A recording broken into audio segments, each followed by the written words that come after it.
Finn Connolly was 29 years old when he was diagnosed with a grade 2 glioma, an aggressive form of brain cancer. Less than a month later, he was undergoing open brain surgery to remove a golf ball sized tumour from his brain. Since then, Finn has had to overcome a series of physical, emotional, and mental challenges to get his life back to normal.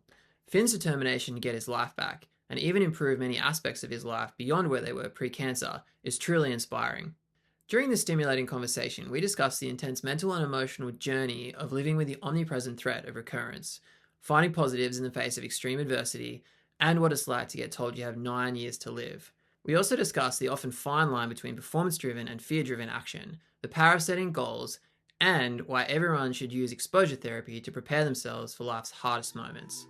I'm really excited to bring you this first full-length episode of the Journey podcast with a man who has been on one hell of a journey just to stay alive. Let's get into it.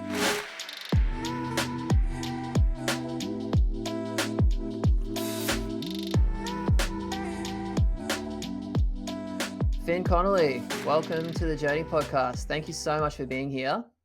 Thank you. Thanks for having me on. My pleasure. This is a really exciting moment for me. The Journey podcast is something that has been coming to me for quite a while and have had my own struggles with, and it's been quite a journey, ironically, even just to get here. And the reason I'm so excited that you are my first guest is because you and I have had quite a journey in our lives. We've known each other for a long time, and it feels extra special for me to have you sitting, I was going to say here with me, but obviously on the other side of the world, but for all intensive purposes here with me in this first episode of the Journey podcast. Now, there's a lot of reasons for that, and we're going to get into several aspects of our journey. I'm sure a lot of people that are listening to this are going to know part of it already, but to kind of just get right into it, one of the pivotal things and seriously crazy things that has happened to you, to me, and one of the things that I think has brought us a lot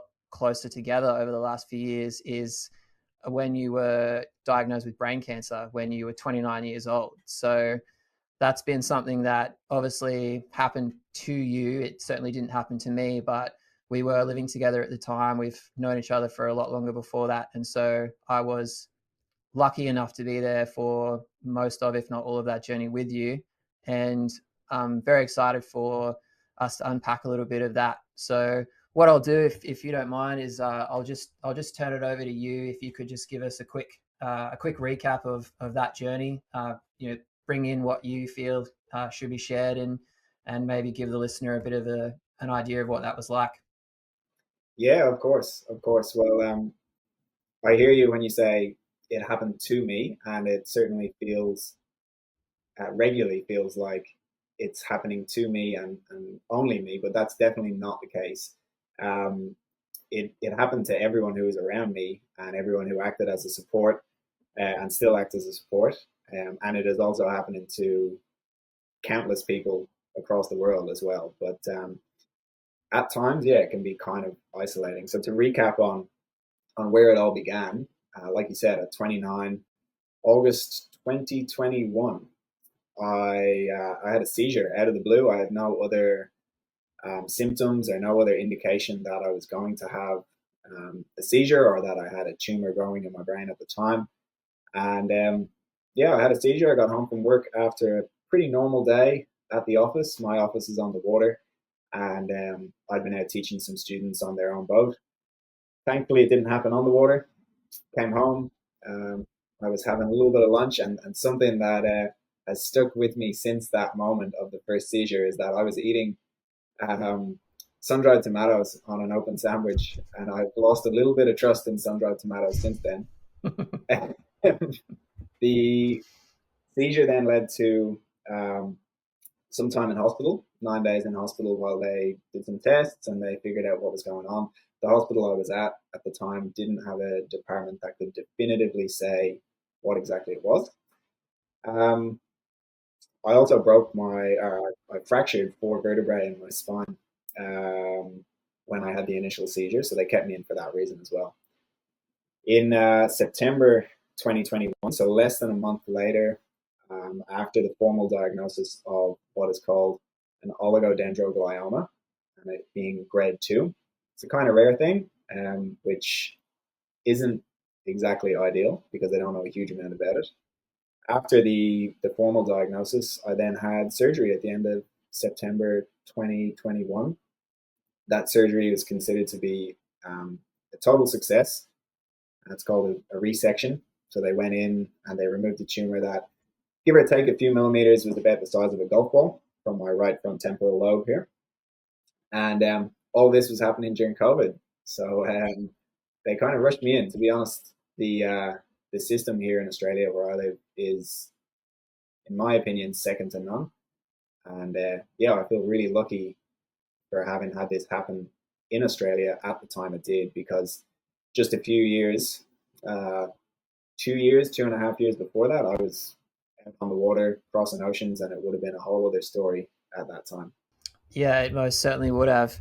So, Finn, I'll just clarify for the listener, anyone who doesn't know, that you and I were actually living together at the time that this all went down. So, I was the one who found you very shortly after you had just had the seizure, and you didn't look that good. I'll be honest, you looked a little pasty and you were a little confused.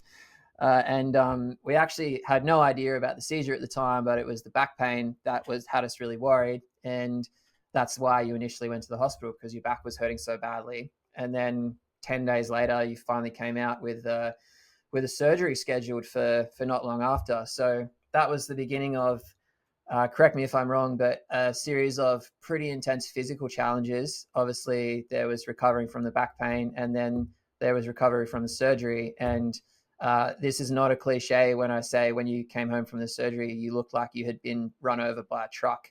So, if you wouldn't mind just giving us just a couple of minutes on maybe the physical journey to recovery since the surgery. Yeah. The physical recovery was as difficult, perhaps perhaps not quite as difficult as the ongoing kind of mental recovery or the challenges that are paired with that. But time heals everything, right? The old adage, time heals everything, and it's easy to sort of forget about the physical challenges until people remind me, people who were around me at the time remind me, or experiences that I'm having now remind me of just how far I've come. Um, the physical challenges, yeah, I actually don't remember how long. And this is part of the challenge with trauma, is that at least my experience of it has been, both in the past and through this, that some of my memories around the time have kind of faded, let's say. And yeah, when it comes to the recovery, the physical recovery, I do remember spending a lot of time in a nice, comfortable recliner that we had in the corner of the living room, right where I was found on the floor. Um, the paramedics that came shortly after you found me, they were pretty suspect on what was going on. And you might remember that the very first thing that they did when they came in the door was they actually kicked my foot. Um, I remember lying on the floor, the paramedics saying to me, "What's going on, buddy? What are you up to?" Or something along those lines. And my response, and maybe this is part of the sort of memories being a little bit patchy at that time, my response was that I was stretching because I had a sore back. So it's no surprise that things are a little bit patchy from then, but also in the month between the initial seizure and the months after surgery, when the beginning of the physical recovery was going on, some of that is a little bit patchy. Um, I I think part of what was pivotal for me was that I received this diagnosis at 29, and most people who are in this position don't. They don't receive that diagnosis that young. They receive it a lot older um, than I was at the time, and it was easy for me to look at that and think to myself, okay, if I'm young, I'm fit, I'm healthy, I've got a good chance of taking this in my stride as such and being able to push through. And I've tried to a certain extent, make that my mantra, just to keep pushing through and doing whatever is going to be necessary. And that came with both the physical recovery as well as the mental recovery. So, as early as possible, as soon as I was able to move around a little bit, I started to do things like pull on resistance bands and hook them up to, I think, outside we had a little veranda, and I was able to hook them up to one of the posts supporting the roof of that, and the same with the bottom of our timber staircase. And that's what got the ball rolling, I suppose, on the physical recovery. And then setting goals, um, trying to get myself moving towards goals that I had set. And at the time, what I was really, really focused on was getting back out surfing, much to the displeasure of my medical team in Brisbane. They really weren't keen on that at all. Yeah, so I'm glad you mentioned two things, setting goals and the emotional aspect of it. I'm going to circle back to setting goals later on in this conversation, but one thing I really did want to ask you is moving into the surgery and the recovery, there was a reasonable amount of information given to you, and by virtue of that, I knew it as well, of the physical challenges that were coming from a recovery, but I don't think there was very much, correct me if I'm wrong, guidance given to you about the emotional challenges that were going to come from this. So I'm curious, you didn't know what you didn't know at the time, and so I'm curious, what were some of the emotional challenges that were perhaps unexpected or surprising, either immediately after the surgery or perhaps even several months or a year later? I think what comes to my mind immediately with that are two things. One, because I had had an initial seizure, there was always a risk, even post surgery. And one of the risks they mentioned going into surgery was that I could have significantly more seizures post op as a result of the surgery. That was one of the risks. Um, to prevent that, I take an anticonvulsant now, and there was a pretty drawn out process of finding the right dose and also the right anticonvulsant for me. Um, and it is literally a case of trial and error. There were four errors, I guess you could say, in my case. I had one seizure before the surgery. That was the initial one that led to the discovery of the tumor, and then I had four post-operative. Um, this is the recovery and the journey on the anticonvulsant. That was a real challenge mentally because they basically throw this drug Keppra at just about anyone who was my age at the time or has a similar condition, because it's, for lack of a better comparison, similar to Panadol as a painkiller. You can just about throw it at anything and it'll be effective. So Keppra has a really broad spectrum of side effects that are particularly pronounced for men in their 30s or late 20s, which is exactly the category that I fell into at the time. And part of the mental health challenge around that was, it literally, this drug, not figuratively, it literally made me think things that I had never thought before. It made me feel things that I had never felt before. And and these things were exceptionally confronting. They were more confronting thoughts than I had ever had in my mind before in my life. Um, well, let's circle back to that as well. The second aspect of it was the change in myself. So not just this drug that was causing changes to me mentally, and to how I was feeling and how I was thinking about things, but also the changes in my own body. And aside from that drug, if you were to take that away, how I was able to look at the future, or more accurately, how I was not able to look at the future for quite a long time, um, and plan anything. That was partly due to the area of the brain that this tumor was in. They operated in that area, and they did advise me that another one of the side effects was going to be planning and looking forward. Simple things like when I came out of surgery, looking at anything that was further than about 24 hours was a massive, massive challenge initially. Um, Part of that is to do with the trauma, right?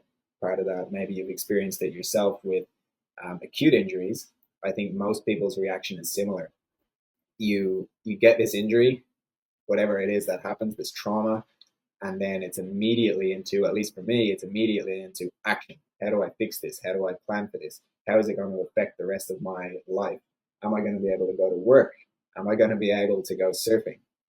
Um, and I don't know what your experience with that is, but that was extremely difficult. It was extremely difficult for me to look past that 24-hour period to begin with.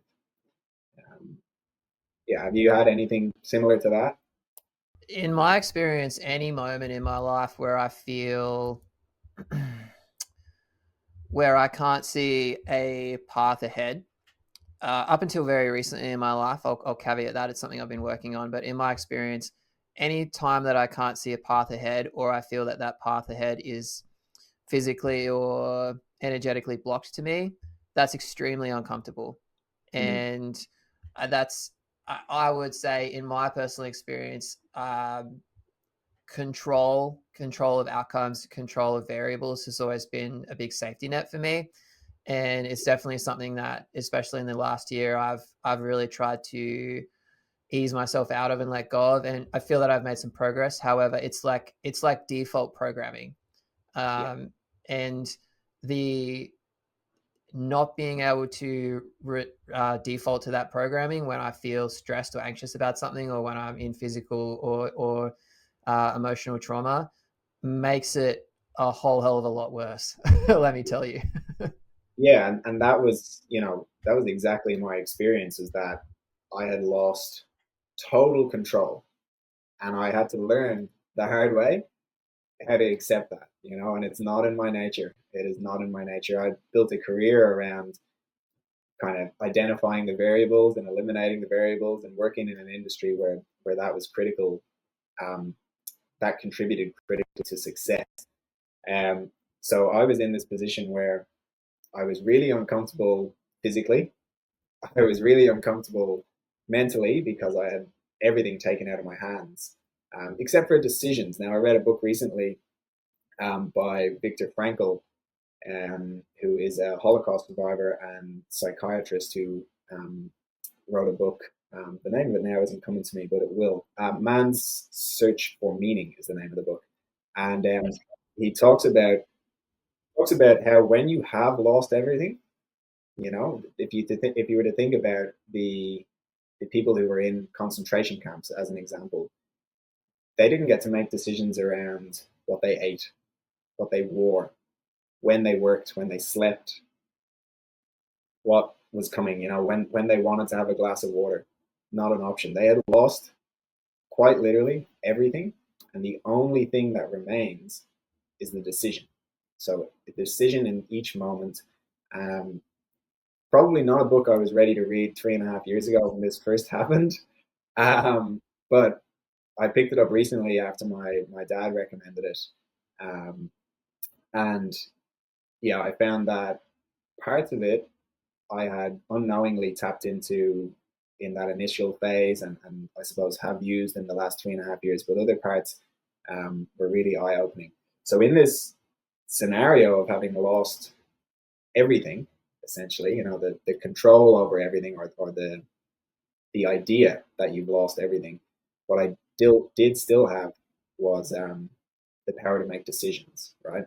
Um, and then just to circle back to the Kepra, to throw in these thoughts and these feelings that the drug was causing, um, I had to make decisions about those as well, right? So some of the most challenging, or the most challenging thoughts that I had ever had, the most challenging emotions that had ever come up for me, um, in each individual moment, I was able to have a decision about those individual thoughts or emotions or feelings.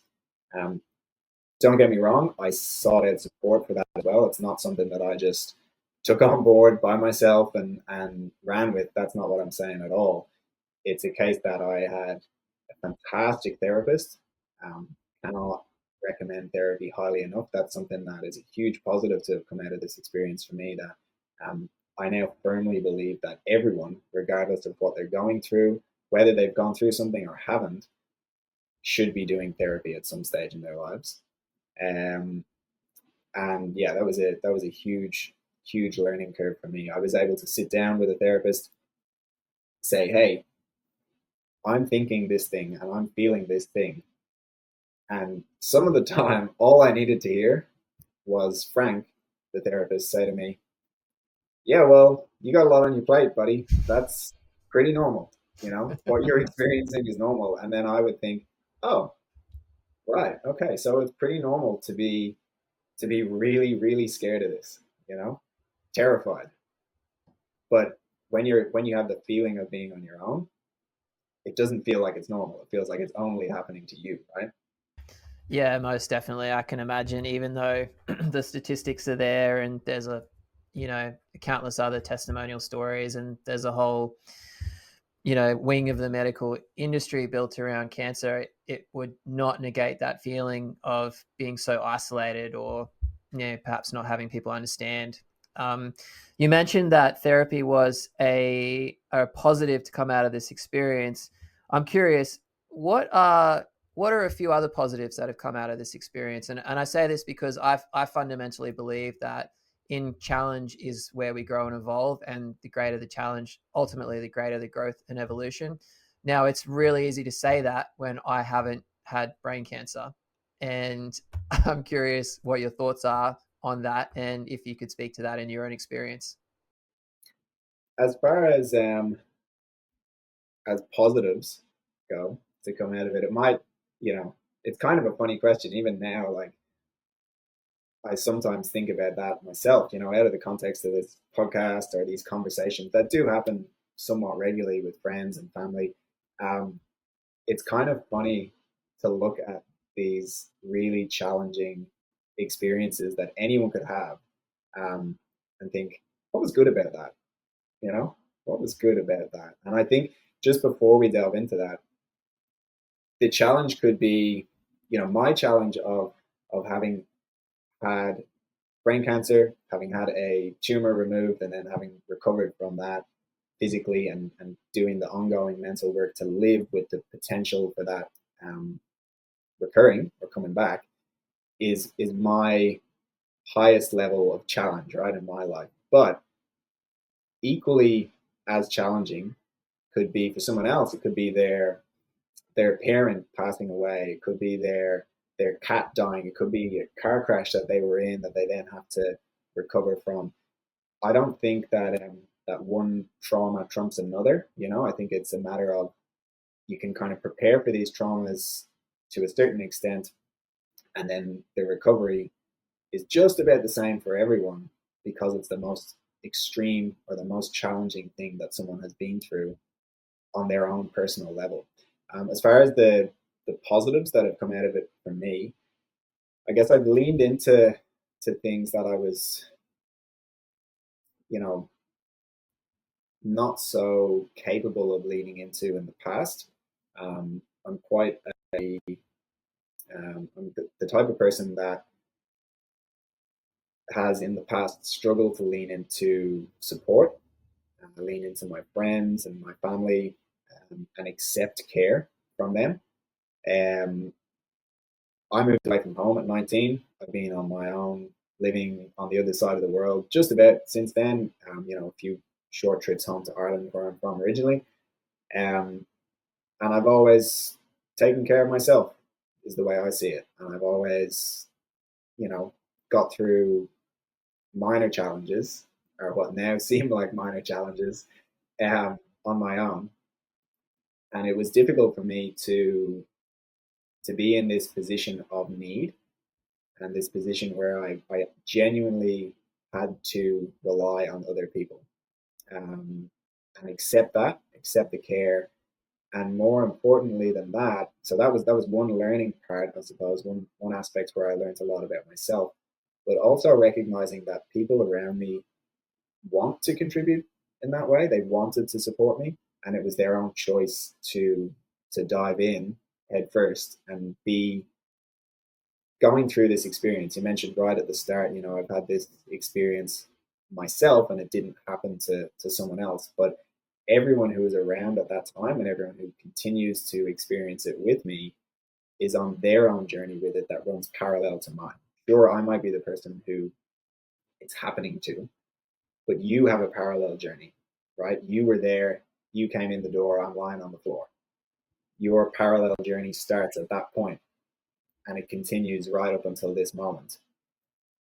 Haley's is the same, your partner, parallel journey. And although the two of you have barely spent a moment apart, let's say, in the last 3.5 years since it happened, your journeys are still different and your experience with it is still different, right? So there's that part is a positive, right? That learning that people want to contribute something, people want to care, or give care, I should say. Um, on my own side of things, something that I'll admit to is that before all of this happened, I don't think I was a very empathetic person, and this has really changed that. Something has been rewired in me, and I don't really have an explanation for this. There are a couple of things that happen post-op. Um, I went to a meditation retreat that perhaps we can circle back to as well. Things happen there that I don't really have an explanation for, that are the only way I can really describe it is that there was some sort of rewiring occurring. And I would be surprised, if anyone in Western medicine was able to say, oh, yeah, that's this, and give me case study A through Z. So I think whatever happened, I gained, I gained the ability to be more empathetic, and to feel what was going on or what is going on for someone else, and have that resonate more with me. Um, to begin with, after the surgery, I would watch some TV or some movies, or something like that. And having never had this occur before in my life, you know, the dog would not get its dinner in the movie, let's say. And I would be like, damn, that dog must be so hungry. And it would really cut me. So I don't know what happened, but I gained this this understanding of what's going on and other people's struggle somehow.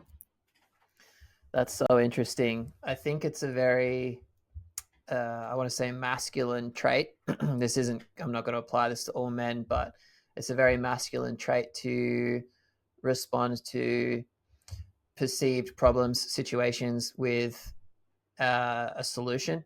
And I know that I've had this conversation probably about 1,000 times with my partner Haley. I would hazard a guess that there have been many men that have had this conversation with their female partners, maybe some of their male partners, I don't know.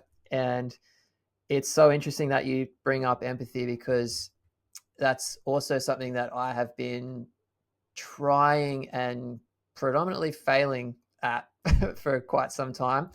But I'm so glad you brought it up, because there is a specific memory I have in this journey that you and I have been on together, where there there was a moment that I saw the light of empathy, and the only reason I saw it is because there was no other solution. And what I'm talking about is the day that you had a follow-up appointment with your surgery team after the surgery. I think it was the first follow-up appointment, and they came back and they told you the results of the surgery and gave you not really a specific timeline so much, but they talked to you about the fact that they, correct me if I'm wrong here, but I think they said that if you were to live 7 years post surgery, that would be a medical success, right? And there was, you came home and you sat on the back patio, and obviously you were in shock. And I think we all were, because I think we all had this idea that the surgery was somehow going to fix it. And I mean, for all intensive purposes, now it has. But at that time, it didn't seem so. And so I recall sitting with you and having no fix it, no solution. There was fuck all that I could do except sit there with you. There was nothing I could say, and the only possible thing I could offer was my physical and energetic presence, and give you that, and give you something to talk to, someone to talk to, if that's something you wanted. And that really only occurred to me after you agreed to come on this podcast, and I was thinking about some of the things that we have been through together. So I guess what I'm saying is, it seems serendipitous that you brought that up, and thank you for that, inadvertently giving me the light that I could see, and giving me something to move toward and lean into in my own pursuit of being more empathetic. Yeah, it's definitely my experience of that journey towards um, being more in touch with my own empathy is it ebbs and flows. And I suppose that's the case with any sort of emotional journey or any mental health journey. It's certainly the case with this last 3.5 years, is that it's ebbed and flowed for me. Um, the the funny thing is, and I mentioned this before, that my memories around that time are pretty patchy. I'm planning to go back to therapy in the next couple of months, actually, with a different therapist, to start to delve into that and delve into why it is I deal with trauma the way I do. Why did I learn that? How did I learn that? And where did I learn that in my past? Um, you know, to sort of block out some of the experience in order to be able to move forward, I'm assuming. As far as the 7 year timeline goes, there's been a huge amount of conflicting information over the last 3.5 years. I have read that the median survival rate for this type of oligodendroglioma, this type of brain tumor, is 9 years. Median survival rate, meaning that at the 9 year mark, 50% of people who have been diagnosed with this have passed, and 50% have not. And one of the just on that, before it kind of scares anyone, because one of the challenges around the initial diagnosis was that I was receiving this information. The people who were immediately around me were receiving this information in real time and reacting and bouncing back from that, little by little, and starting to try and find these solutions, like being solution oriented, which is another one of the challenges, rather than just sitting with it and allowing it to happen to some extent. Um, the the kind of bell curve and how they do these studies, so that it doesn't scare anyone, and then they call you, or they call me in the next couple of weeks and they say, oh my god, and they're freaking out about this bell curve or this 9 year median survival rate. These studies generally only go on for 15, 20 years, and not everyone has been accounted for at the end of that, right? And by being accounted for, what I'm saying is not everyone is dead. Um, so there's no need to sugarcoat it. I am confronted with mortality pretty regularly, um, but there's a lot of conflicting information, and over the last few years, the last 3 years, you get this information bit by bit in dribs and drabs from the medical teams. Sometimes they make mistakes, and sometimes they are doing. I mean, always, it's my belief that they are doing their absolute best.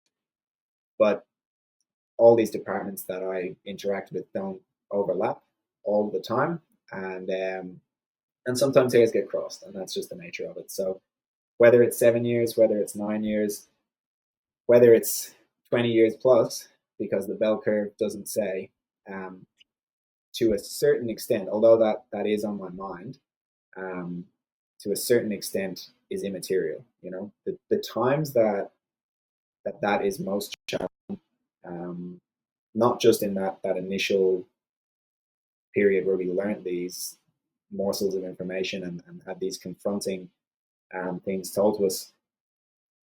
The way that's confronting now is that every 6 months I go and have a scan. It's just a run of the mill checkup. Go in, have an MRI, and to begin with, that was a little bit nerve wracking.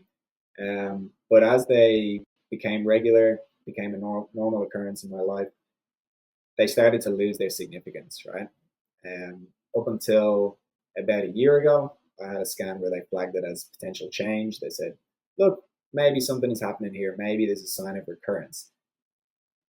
More recently, very recently, in fact, only last week, they came back to me after a year with that information and a year of me navigating life with the information that perhaps this brain tumor was coming back after 3 years. Last Tuesday, they came back to me and they said, hey, oncology, neurology, and neurosurgery, we've all gone together, and we all agree that nothing has changed. Since your surgery, nothing has changed. Um, so that removes, it's still thinking in, if I'm honest, but that removes part of the challenge around these survival rates. The time that it does come up still is every time I hit that 1 year anniversary or one more year anniversary since the surgery, it's a real double edged sword, right? It's like I have gone in August this year, August 2025, it'll be, I've gone 4 years. Right on, right on. I'm doing really well. I can see and I can measure that I am in better condition mentally, in better condition physically than I was when this started, before I even had surgery. The other edge of that sword is, damn, 4 years out of nine, maybe, maybe. Okay. So we don't know.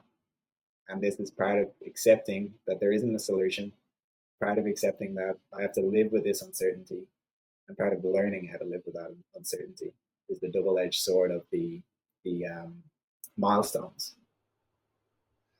Would you say would you say it's better to have the milestones, to have the numbers, or to not have them? Just your own personal opinion. And this is probably an answer that might vary by the day. Yeah, look, I think this is probably going to vary for the every individual that goes through something similar, and I think it would vary. I think it does vary for me, not particularly regularly, but from time to time.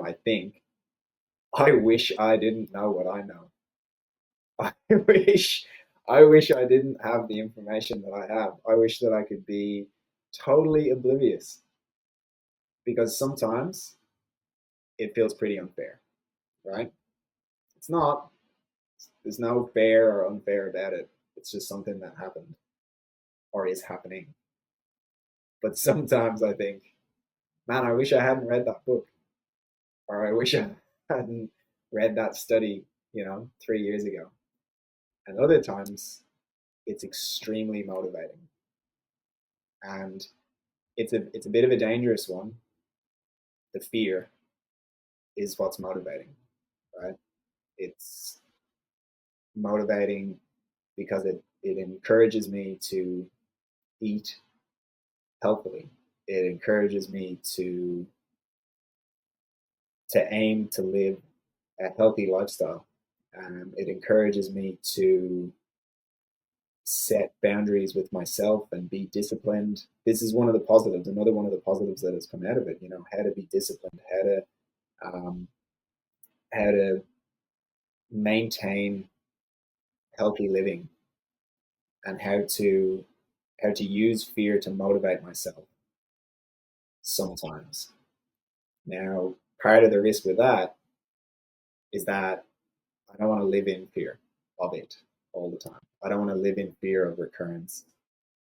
And I don't feel like I do, but sometimes, and it can be really, really useful if you're doing something hard physically, something physically challenged, whether it's something physically challenging, excuse me, whether it is, doing 10 clean and jerks 10 times at the gym, or it's climbing something that is challenging or as hard as you've climbed before, or I've climbed before, or harder, perhaps. Maybe I'm pushing myself. It can be really, really motivating. I find it comes to mind sometimes in the gym where I'm doing something that's along the lines of a high intensity interval style training, and it gets hard, and my heart rate gets up, and my body is screaming, "Stop! Don't lift that thing again! Don't do another burpee! Don't jump on that box!" And I think this is when it counts right now. That's the way I turn that fear into motivation in those moments. And that is the double edged sword of the information. That's so interesting. The way that you're speaking. It's saying, it's almost as if you're saying, keep your, how they say, keep your friends close but your enemies closer. Not to say that fear is your enemy in this situation. It certainly seems like it is both. Gives you something, gives you a challenge, and also gives you motivation. That's really, really interesting. In the town I live, there's a very strong wellness community, and so I see a lot of people who wear wearable technologies that measure their heart rate, measure their sleep. A lot of people investing a lot of money in uh, technologies, products, practices, some of which seem to be useful, some of which seem to be a little bit gimmicky, in my opinion. That's just my opinion. And one thing I've really observed since moving to this community is I often question how much people are motivated by a desire to be healthier, by a desire to optimize, a desire to get the most out of life, a desire to be enjoy more of their life, basically, and how much they're motivated by the shadow of that, which is fear.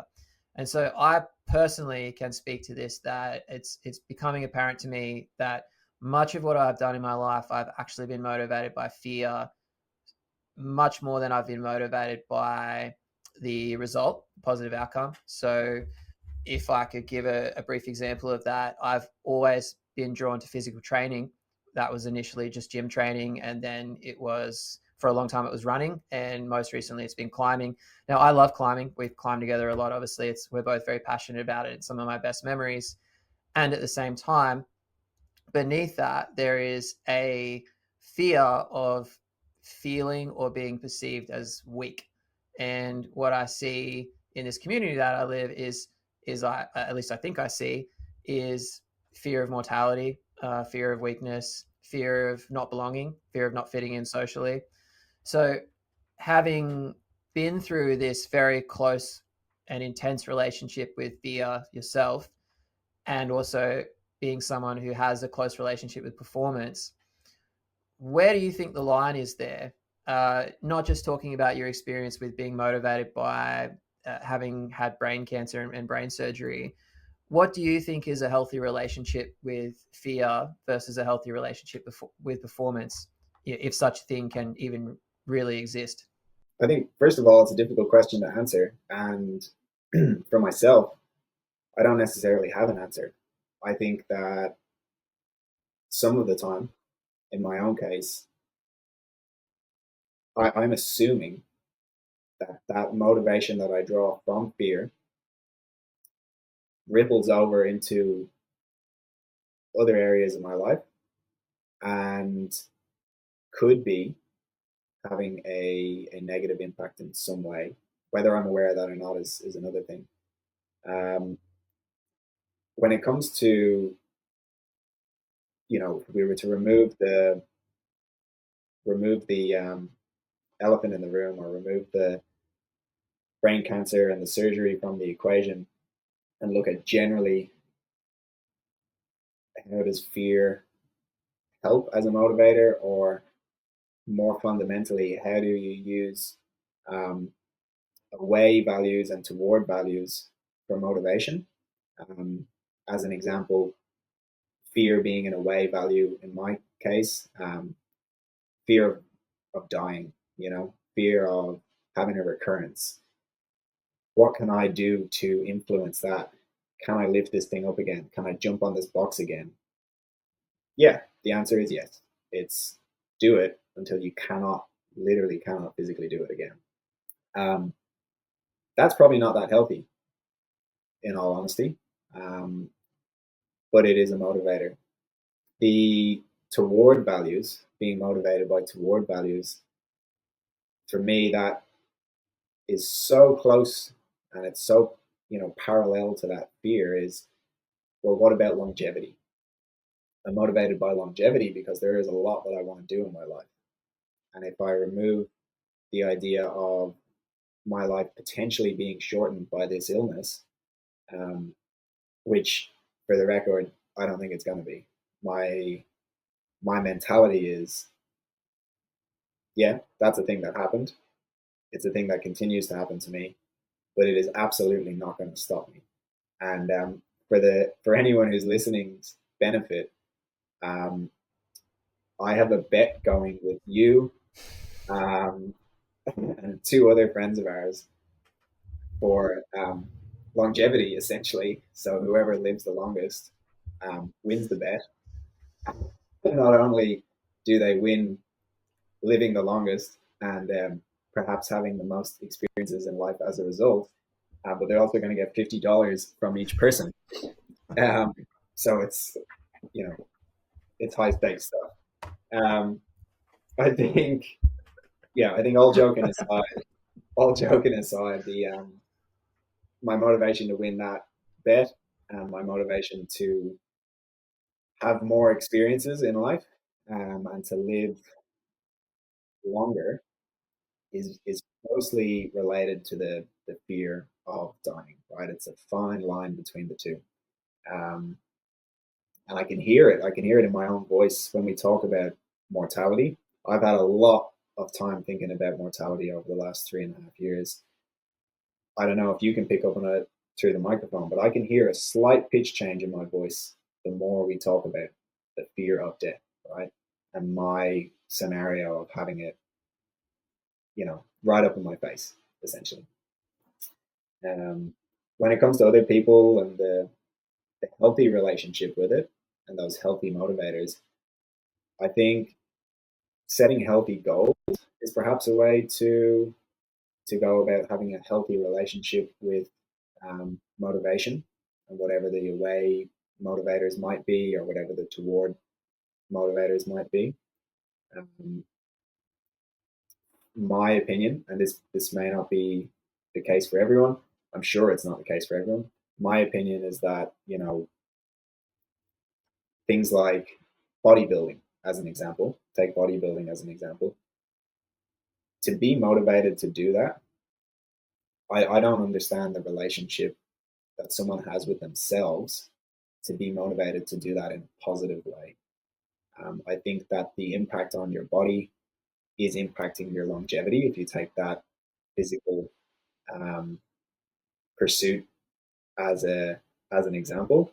I think it genuinely impacts people's longevity because they have to go to such extremes to achieve these goals in life. If you look at other high performance athletes, and I count bodybuilders in high performance athletes, right? It is fucking hard work. I don't want to do it. But if you look at people who are going to the Olympics, as an example, it's not having the same effect, the negative effect on their longevity. So that's where, for me, the line falls with the relationships with toward and away values and motivation. It's like, how are you impacting your body and your mental health long term? I think when you were diagnosed September 2021, I'll just contextualize this for everybody listening. So, in the house that we lived in, there was you, your former partner Sammy, there was me, and my partner Haley. We were all, I believe you were the youngest of us. I was the oldest. There was only 2 years between all of us, I believe, or 3 years between all of us. So, all at very similar stages of our lives, all very, I want to use the word happy go lucky at that stage. It certainly felt, it certainly felt looking back that there was a halo of innocence around us all that is gone now. Not that that's a bad thing, it's probably inevitable, but in the same week that and I mean quite literally in the same week, the same stretch of 7 days, maybe it was 10, I don't know, but it wasn't more than 15, that's for sure, that you were diagnosed with this tumor. um, your partner Sammy's father died suddenly of a heart attack. Haley's uncle uh, had either died or was very shortly about to die of a different form of cancer, and I was unfortunate enough to have a medical reaction to the Pfizer vaccine. We were getting vaccinated for COVID at the time, and I got pericarditis, which is not, for anyone listening, is not the inflammation of the heart. It's the inflammation of the pericardium, which is the sac around the heart, essentially, which is not a life threatening condition, but it was a very rude change to my life in that I had to be very gentle upon myself. I couldn't train, I couldn't exercise, and it came with its own set of emotional challenges that I wasn't prepared for. And so what I what I see happening to us then in that moment, in that crazy couple of weeks, is that really the four of us were receiving this collective lesson about mortality. We were being introduced to it in a way that I don't think we really had been before. I mean, certainly most people in their late 20s or early 30s would have had some relatives or friends pass away. In my case, I had only one grandparent remaining, for example. But it certainly didn't feel, up until then, it certainly didn't feel that I really had a grasp of mortality. And I think that was almost a coming of age in a way that we all Mhm. experienced through our own individual experiences, but also collectively. I'm Yeah, curious what you think about that. yeah. Look, it gives me chills right now. It gave me chills. You know, all the hairs on my arms just stood up on end when you run through the playbook of what happened in that kind of 3 week or 1 month period. Um, yeah, it was wild, absolutely wild that all of that could occur in at one time. And yeah, the passing of my then partner, Sammy's father, um, was was absolutely shocking. On top of what we were going through together, um, with my health, totally unexpected, and then, like you said, with yourself and Haley and what occurred there, um, this collective lesson, I think, started to teach us all a little bit about mortality, and started to teach us all a little bit about our own relationship with mortality. Um, I can't speak for you, Haley, or Sammy, but my experience of it has been that it's been, you know, far more present in my life since um, August 2021. Um, you know, along with the confronting thoughts that the original drug that I was on, Keppra, for the seizures, along with those challenging thoughts, um, and whether or not the initial thoughts were caused by that drug, um, the ones that I now have around mortality, the challenging thoughts there are not caused by that drug because I'm no longer on it. Um, but it is, yeah, it is regularly in my life. Um, an example that comes to mind right now from, I think, about a year ago, this stage, is I was just driving by my GP, their offices, and as I drove by, something about that building and that place, maybe the conversations that I've had there, the the help that that doctor has given me over the years, endless support, um, from her side of things, um, triggered a thought for me as I was just driving the car, and that thought was, "Oh, you're dying," or something along those lines. Right? You have something that's growing inside you that is its aim, and it's your own father's words ring in my mind a little bit, Matt. Its aim is to kill you. It's growing. The cells are growing, and they are trying to kill the host. I think is the way your own dad puts it with his own journey. Um, as far as that relationship goes, and having it more present in my life, mortality in general, and then my own mortality, over time, I've been able to cultivate a relationship with that that has allowed me to that see this with more comfort as well. See that time is finite. We I will not, in fact, live forever. No matter how many times I say it, I'm not going to live forever. But I can find comfort in knowing that time is finite and being more present in the present, being more present in my experiences, valuing those experiences more than perhaps I did in the past, or I certainly feel like I value them more than I did in the past. Those experiences could be time with family, time with friends, um, or pursuits that I follow on my own. Pursuits like um, surfing, holidays. Recently, I planned to do a hike to altitude in Indonesia, and I pulled in just before doing it as I felt like I wasn't training correctly. But those sorts of experiences, I have a lot more value on them now, and I think my relationship with mortality has cultivated a more robust relationship with myself and those experiences and the time with my family and how I navigate that. I want to circle back to setting goals. It's something that you've mentioned quite a few times, and it's something that I've watched you do over the years, particularly with climbing, and have been there as many occasions as you've used climbing as a yardstick to, I guess, measure how far you've come, which has been incredible. There's been moments where I have been more happy and excited for things that you've achieved in your climbing journey than I have achieved in my climbing journey, because I've seen where you come from. And I'm curious how setting goals has really helped you, how being able to, it doesn't just have to be climbing goals, could be other goals, could be, doesn't have to be physical, but I'm curious how setting goals has really helped you progress, has helped you perhaps mentally as much as physically.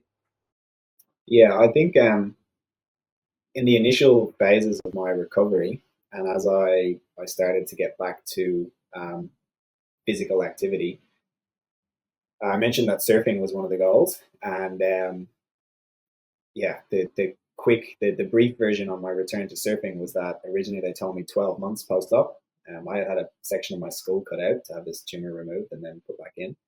Um, Initially, they told me 12 months, and I negotiated them down to 3, I think it was.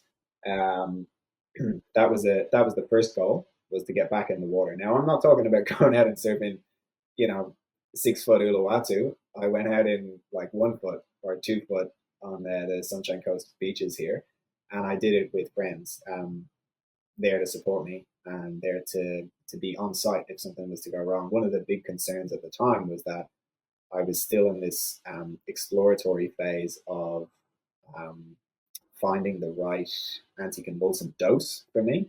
And I had had seizures recently, and turns out I actually had some seizures after my return to surfing as well. But thankfully, never one in the water. That was my first, I suppose that was, as far as I can remember at least, that was my first goal post operatively. And to circle back to the planning stage, that I mentioned that it was really, really difficult to plan things. Um, something that changed that, um, something that changed that ability to plan things was that 1 month after surgery, I went onto a silent meditation retreat, and my goal there was to spend some time on my own. There was a huge amount of, for lack of a better word, noise around me um, in the 2 months after my initial seizure. Noise from medical teams, um, friends, family wanting to be around me, wanting to be close, wanting to support me, and also just receiving a huge amount of information that I didn't have the capacity to process, because partly because of the work that had been done in my brain. They've been in there poking around, and then yeah, I struggled to process in the immediate aftermath of that. But partly because I was just overwhelmed in general by what was going on. Um, so the first goal, I suppose, was surfing. But on the way to that return to surfing, I went on to Vipassana um, in Pomona, silent 12-day retreat. They were pretty reluctant to have me, to be honest with you. Um, when you have to apply to go on these things, you tell them how often you meditate, and you tell them a little bit about yourself and your scenario. And of course, they ask if you have any medical conditions that they need to know about. You know, when I think about it now, they were well within their rights to refuse me to go on this thing. I had seizures recently. I was a month after brain surgery and had just broken my back. But I was determined to go there and have some peace and quiet with my own thoughts and my own mind. You meditate for 12 hours a day while you're there, broken up into 4 sessions from what I remember. And my experience of this was that it was, I was really determined to go there and spend some time with my thoughts. A huge amount of physical pain came up while I was there, not just in my back, but the physical pain, the purpose of this style of meditation is that this physical pain manifests in your body and shows up in your body, and it actually brings memories to the surface from my past or from anyone's past. Um, and everyone, funny enough, at the end of this, everyone had had a pretty similar, those that I spoke to at least, had had a pretty similar experience with the 12 days. For me, the first few days were quite all right. I was really focused and determined to be there.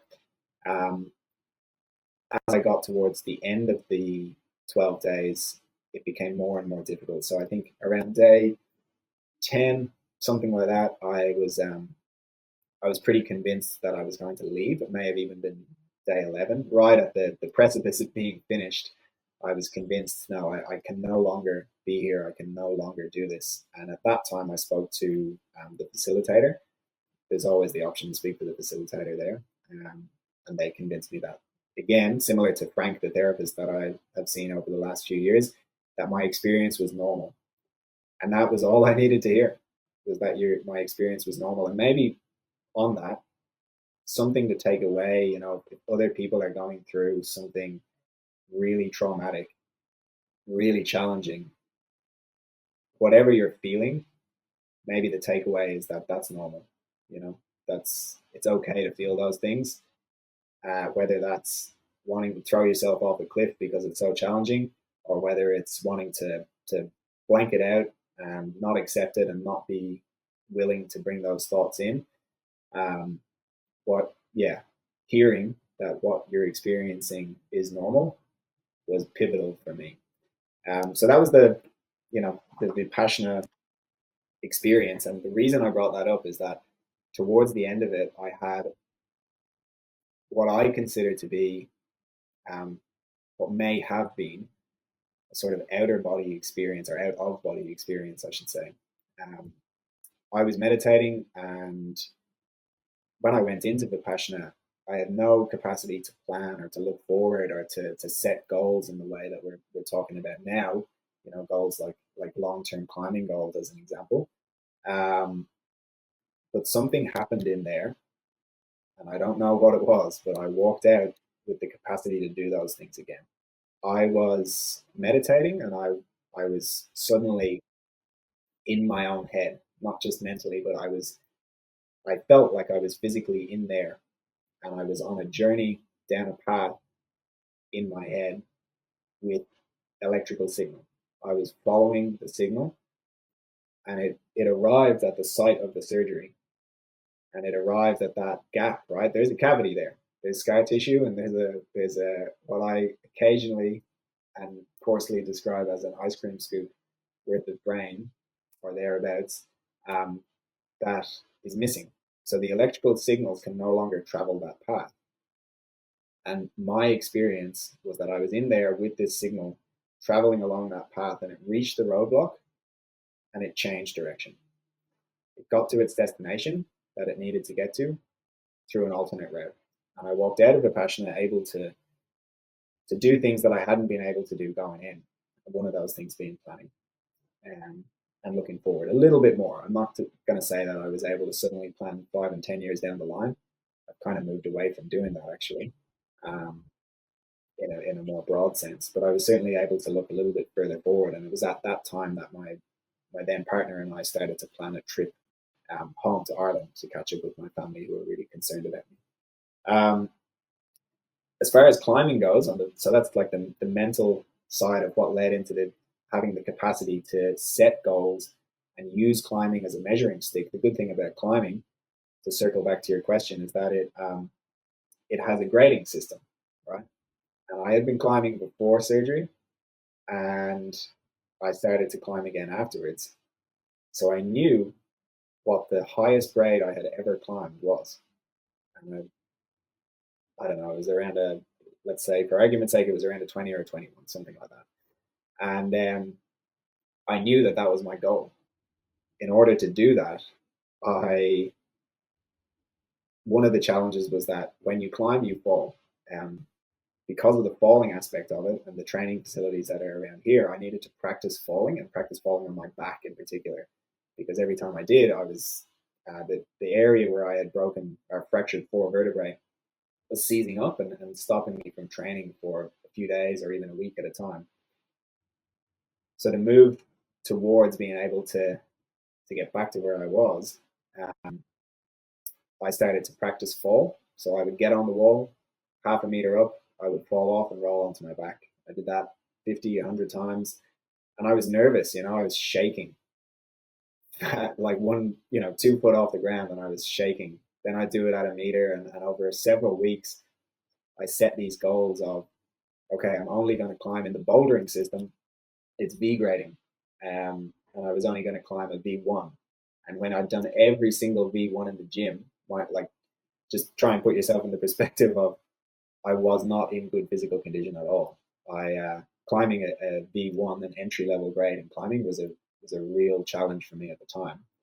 Um, so the goal was to climb all of them, climb all of those in the gym, and then move on to the next one. And that got me through to a stage where I was then indoors, at least, climbing at a level where I had been in the past. And then outdoors, as you mentioned, you and I spent a lot of time together climbing outdoors over what was probably a year, or maybe even longer, before I got back to the level that I was at. And it was a hugely emotional journey as well as a physical one. The emotional releases every time I reached a new point on the measuring stick that is the climbing grading system. It was a huge emotional release. There were several times that I got to the top of a climb, a new grade, and I just cried. I just sat up there and I just didn't know how to feel. I was so overwhelmed with the progress. Um, and then I don't remember the name of the climb that it was that I matched my grade, but eventually I did, and then eventually I went beyond that as well. And that's when I started to have the mindset that, okay, I'm no longer in recovery. Now I'm past the recovery phase physically, and I'm pushing forward to try and improve longevity. Just gonna jump in here for all our Sunshine Coast climbers. The the climb that you're talking about was the most monstrous monster at Slider Wall. It was a 21, That's right. which is 11A for our American listeners.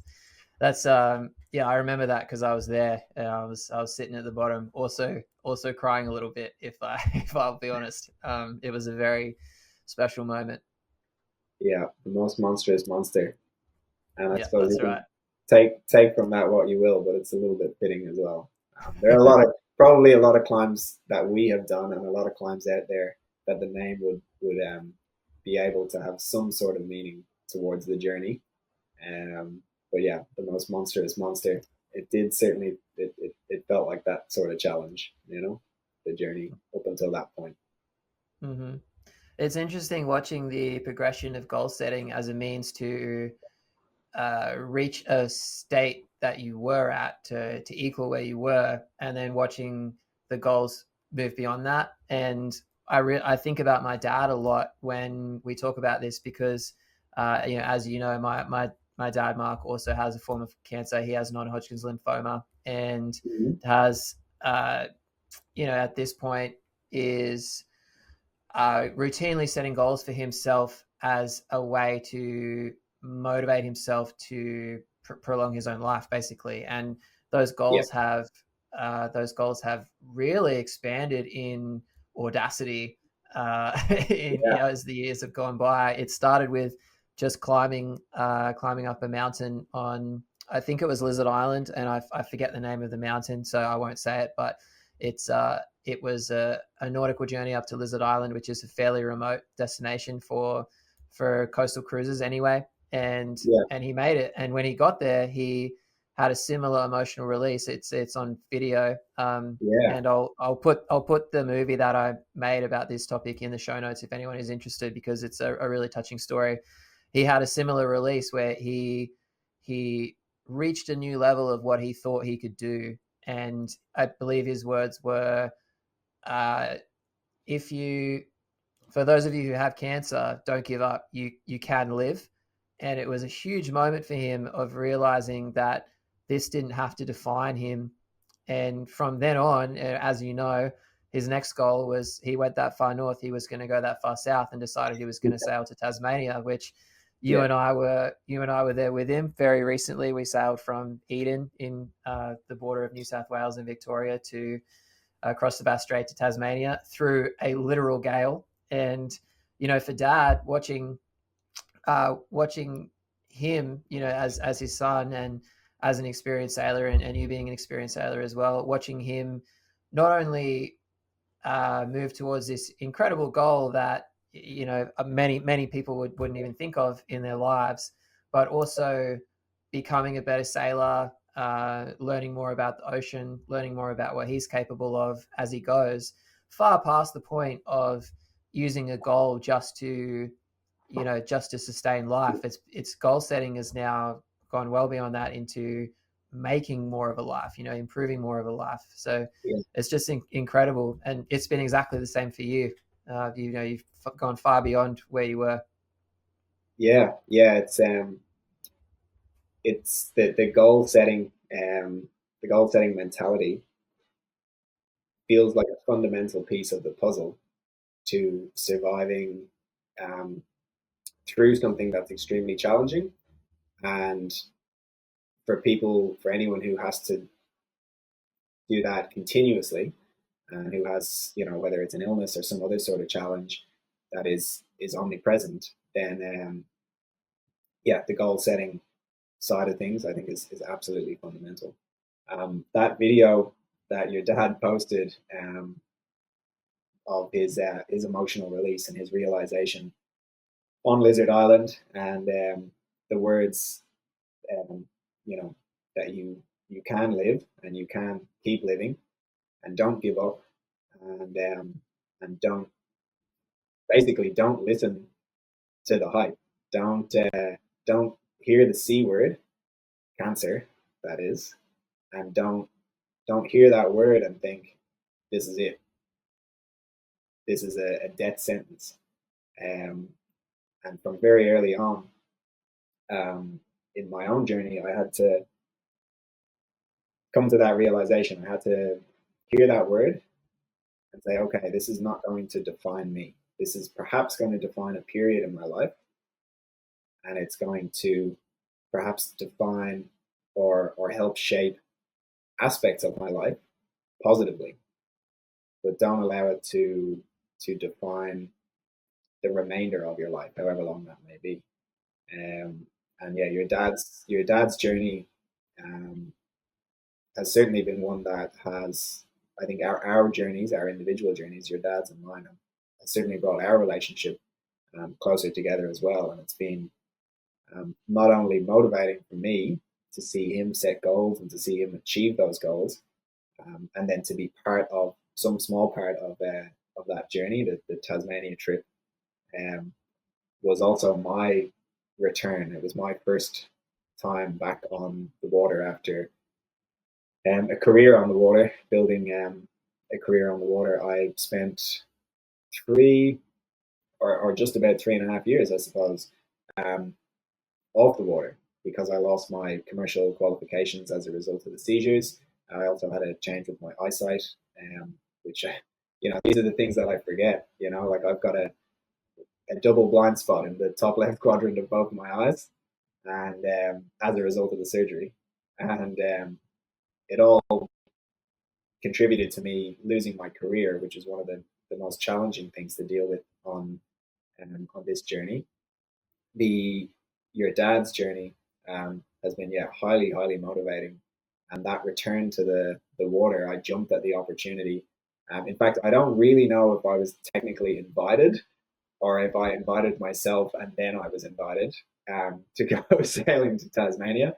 Um, but either way, I'm happy that it came about, and yeah, it was a huge step for me to spend 3 days at sea when in the past I would have regularly spent 5 days most weeks, at the time of the surgery, or at the time that I had the initial seizure. I was spending 4 nights, 5 days on the water, just about every week. And prior to that, I was spending months at a time on the water, crossing the Atlantic and that sort of thing, sailing in the Arctic, and um, it was a huge change. So yeah, not allowing that to define you, and maybe here we could tap back into the fear, and how fear can be a motivator, but also how you can see fear, be scared of something. Um, I felt concerned. I felt nervous before I went back on the water for that Tasmania trip. It's not a small undertaking to go out to sea for 3 days, and it is an infamous stretch of water. So perhaps there are better ways to re-enter the water. Perhaps there are easier ways and less risky ways. Um, but feeling that nervousness, feeling that fear to a certain extent, assessing it and saying, okay, well, is this justified? Can I can I go and do this, or is the fear telling me no, I shouldn't do it, and there's good reason not to do it? That was that was a huge step for me personally on that trip, and then it was a real privilege to have spent time or to get to spend time with your family and your dad, and see the culmination of that effort and the goal, which was to get to Tasmania. And I just saw today actually that we got down there in December, just before Christmas. It's now the 23rd of March for this recording, and I just saw today that they're sailing north away from mainland Tasmania and across the bank straight. I didn't catch what island they're going to, but in the direction of Flinders Island, I would guess. So the goal of getting there has been achieved, and now I'm sure that your dad has another goal of getting back, because he is not one for the cold, and even in summer down in Tasmania, I've seen him complaining non-stop about the cold. He's been fleeced up, he's been wearing a beanie, he's been dressed as if it is the middle of winter. So I'm sure his new goal perhaps is getting back to warmer climates for a little while. Yeah, I totally agree. And if anyone would like to watch that movie about our pretty hairy passage to Tasmania, it's called Sailing for Life, and it's on YouTube, and I'll make sure that's in the show notes. I encourage you to check it out. So, Finn, let's bring this one home. We are all at one point or another going to get slapped in the face by life, whether that's a brain tumor, a car accident, the death of a relative, like you said. And that challenge is going to be unique to each of us, but it's going to be no less challenging. We all suffer. We all experience really difficult moments in our life. So, what would you say to the general listener? Obviously, being aware that each person's experience is unique. What would be one piece of advice that you would give to someone who is maybe facing that challenge, that unique challenge for themselves right now? I think I think you're right that at some stage life is going to come along and slap everyone, whether or not it's in the face or elsewhere. It's going to hurt at some stage. Yeah, life is a challenge at times, a massive challenge at times, and it circles back to that point of my most challenging experience is equal to whoever else's most challenging experience. It could be your cherished pet passing away, or it could be something else. But it is going to come along, and I think it's very easy to say in retrospect, and hindsight is 2020, of course. Doing some amount of work to prepare for the inevitability that a challenge will come along in your life, right? Like we all have parents. Every single person on this planet has a parent, okay? Whether they're their adopted parent or otherwise, we all have someone who is cherished to us, a loved one, and everyone is going to die. We are all dying equally right now, and we have to be comfortable with that. Um, Preparing for that inevitability and understanding that those challenges will come along. It might seem like something to be pushed aside. It might seem easier to not look at that head on. I think it probably is easier to not look at that head on. Um, but if you can, and if you can find the capacity within yourself to think about it, even in really small doses, Um, really, really small doses. I guess I could compare it to the last seizure that I had, which is hopefully the last seizure I will ever have.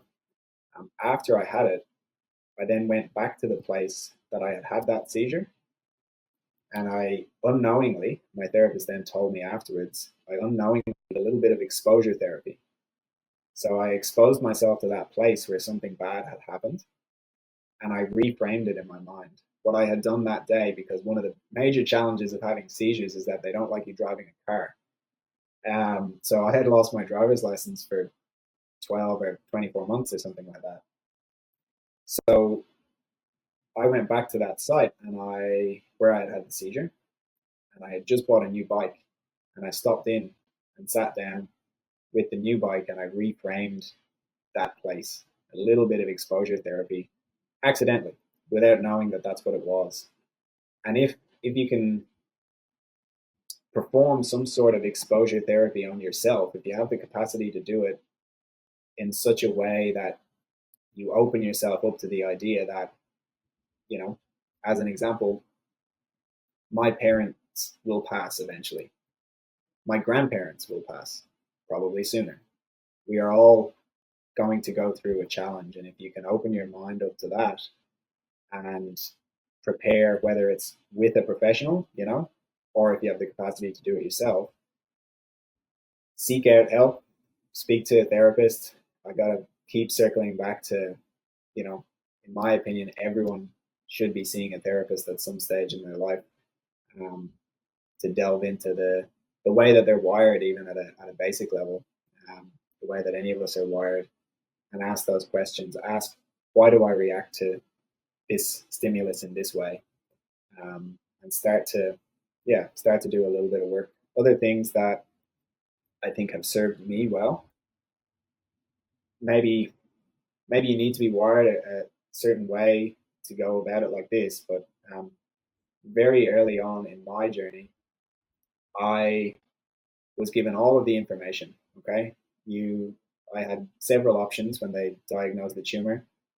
The options were do nothing, we just watch, see what happens, keep letting it grow, and wait. We do surgery. There were two different types of surgery I could have chosen from. One was just to take a sample and then decide what to do after that.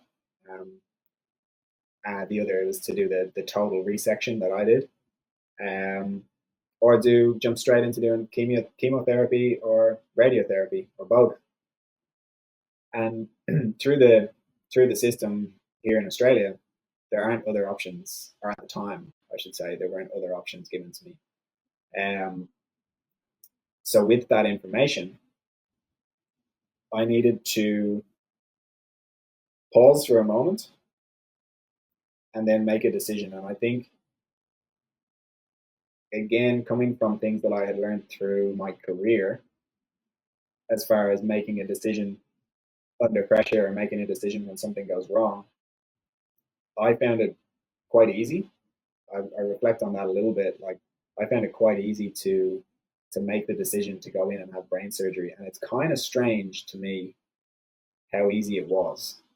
Even now, I look back on it and I think, when they told me that in the office, I can remember standing in front of the doctor, leaning against the bed, and I remember looking at them and saying, "We're doing surgery." I knew already, because I'd done a little bit of reading, I'd done a little bit of research. I didn't know half of what I know now, but I knew, my gut feeling was that I was going to do it. I was going to roll the dice, and the way that I put it then, I haven't said this in a long time, but the way that I put it then was, I'm going to throw the kitchen sink at this thing, and that meant basically just go hard, give it the best shot. If if you can learn, or if you can train yourself to be comfortable making those decisions, those types of decisions, I think my past experiences had led me to a place where I felt comfortable to do that, comfortable enough to do that on the spot. And so if you can learn to a certain extent perform under pressure. It's mental performance, right? It's not physical performance. but be able to take in the information, look at it head on. And if you can essentially train yourself to look in the mirror, whether it's figuratively or literally, and say, I am going to do this thing, I am going to meet this challenge, and I'm going to beat this challenge, no matter what it takes. I think if people can move on that track, move towards that line of thinking, and that's not to say that I have all the answers, but move towards that line of thinking where your mindset is you are going to win. Your mindset is you are going to beat it. And it's something that I've had to help my family understand. I've had to help people around me understand. I've never had to help you understand it. You have always just assumed that I'm going to be standing around at 110 with you, looking up at a wall going, I think the better route is to the right. We go, no, I think it's to the left where it's a little more thin, you know? But yeah, getting in that mindset to take the blow and bend, but not break. Amazing. Well, Finn, it's been an absolute pleasure and an absolute dream to have this conversation with you. We've had a lot of conversations like this over the years, and it seems really funny that we're having this one through the internet when we're literally as far apart as we could be, but that's only distance. It's been one hell of a journey, man. And if I would speak for myself, one of the most beautiful and positive things about it for me is that we were already very close friends, and there is nothing that bonds people even closer like these kind of challenges. And that's probably been, at least for me, one of the most beautiful things about it. So in that sense, I am in a way grateful, and I'm grateful for being able to watch you evolve through this and watch you grow and admire you and be inspired by you. So thank you. I love you, Finn, and it's a goddamn pleasure to have you here, man. Thank you. And on one final note, from my side of things, I've, right from the very beginning, have always said, I want to take what I'm learning through this journey and I want to figure out a way to use it to other people's benefit. I want to be able to give something back to people who are going through either this challenge, the very same thing, or another challenge, whatever that may be. And I've not been able to figure out how to do that. And ironically, a friend of mine about a month and a half ago, I bumped into him at the gym and he was like, hey man, you should have a podcast. You should be doing a podcast. So thank you for giving me the opportunity to share this and for putting together the questions and having this conversation so that maybe this is the first stepping stone towards what I've learned and what I've experienced being of benefit to someone else. And on that, if there is someone listening that is going through something challenging and just wants to touch base, yeah, always feel free to reach out, and always open to having a chat and trying to help where I can. Love you too, brother. My pleasure, dude. All right, signing off.